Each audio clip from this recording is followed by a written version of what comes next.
વરાછા વિસ્તારમાં આવેલ સિદ્ધકુટીર મહાદેવના મંદિર ખાતે તમિલ સેવા સમાજ મંડળ દ્વારા શ્રી મારીઅમ્મા માતાજીની 26મી સાલગીરીની ભવ્ય ઉજવણી કરવામાં આવી।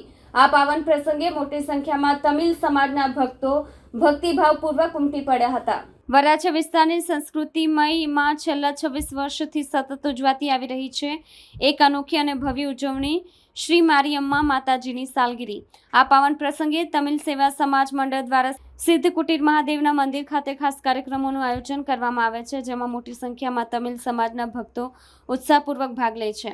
શ્રી મારીઅમ્મા માતાજી તમિલ સમાજ માટે માત્ર એક દેવી નહીં, પરંતુ ભક્તિ, આશ્રય અને રક્ષણની મૂર્તિરૂપ છે। લોકો પોતાની શ્રદ્ધાને વ્યક્ત કરવા માટે અનેક પ્રકારની કઠિન ધાર્મિક ક્રિયાઓ દ્વારા માતાજીને મનાવવાનો પ્રયાસ કરે છે। સાલગીરી નિમિત્તે યોજાતા મહોત્સવમાં ભક્તો પીઠ પર, મોઢામાં તેમજ પીઠ પાછળ સૂઈના ધારદાર સળિયા તથા હૂક ખેંચીને પોતાનું સમર્પણ દર્શાવે છે। આ વિધિઓ માત્ર ધર્મની લાગણી માટે નથી, પરંતુ એક મજબૂત સંસ્કૃતિ અને પરંપરાની પણ નિશાની છે। 26 વર્ષથી સતત ઉજવાતા આ ઉત્સવમાં વર્ષે વર્ષે ભક્તોની સંખ્યા વધતી જાય છે। સમગ્ર વિસ્તાર ભક્તિમય બની જાય છે। ભક્તો દ્વારા ગાતી ભજનો, ધૂન અને શોભાયાત્રા દ્વારા માતાજીની આરાધના થાય છે। આ પ્રસંગે પ્રસાદ વિતરણ અને ક્ષેત્રે વિવિધ કાર્યક્રમોનું આયોજન થાય છે।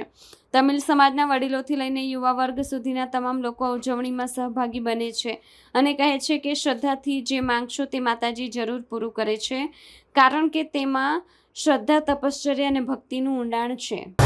મારું નામ યોગેશ બચ્ચુભાઈ રાજપૂત। આજે કયો તહેવાર કહેવાય તમારો? આ અમારો તિરસુલનો તહેવાર કહેવાય। મારીઅમ્મા માતાજીનો તહેવાર છે। માતાજીની સાલગીરી આવે અમારે દર વર્ષે અમે આ સાલગીરી અમે નિભાવ કરીએ છીએ।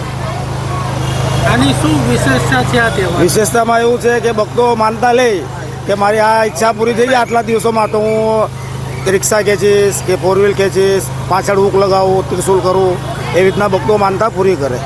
કોઈ 5 વર્ષ કરે, કોઈ 3 વર્ષ કરે, કોઈને એમ લાગે કે 11 વર્ષ કરે તો 11 વર્ષ કરે। કેટલા વર્ષોથી આ તહેવાર ઉજવવામાં આવે છે? અહીંયા તો અમે 30 થી 40 વર્ષથી કરીએ છીએ, પણ અમારા દાદા એ લોકો હતા 65 વર્ષથી પહેલાંથી કરતા હતા સુરતની અંદર। આપણે જે પેલું લગાવે છે એનાથી એ લોકોને દર્દ નહીં થતું? ના સાહેબ, એ તો માતાજીની કૃપા છે કે અપવાસ કરીએ 15 દિવસનું, એટલે કંઈ દર્દ એવું કંઈ થતું નથી। પહેલા અપવાસ કરવામાં હા, 15 દિવસનું અપવાસ વર્ત લેવાનું આવે છે, પછી આ બધું કરવામાં આવે છે। સુકાભાઈ હરજીભાઈ રબારી કેટલા વર્ષોથી આ 25-26 વર્ષથી ઉજવે છે। એ લોકો મારીઅમ્માની આશી હારી છે। આ લોકો ત્રિશુલ કાઢે છે, બહુ ઓલા લોકો બેસે છે, સેવા બહુ થાય છે, હારી આશી છે, એટલે તો બધા મનથી આવે છે અને અમે બધા સેવામાં આવીએ છીએ। જાત જાતના બધા માણસો આવે છે। અહીંયા દીનદયાનગરમાં મંદિર છે, અહીંયા સુટકુટીથી ત્યાં જાય છે ખેંચીને ગાડીઓ, એટલી આશી છે એટલે તો ગાડી ખેંચી શકે છે, અને કે આ ગાડી કેવી રીતના ખેંચાય ભાઈ?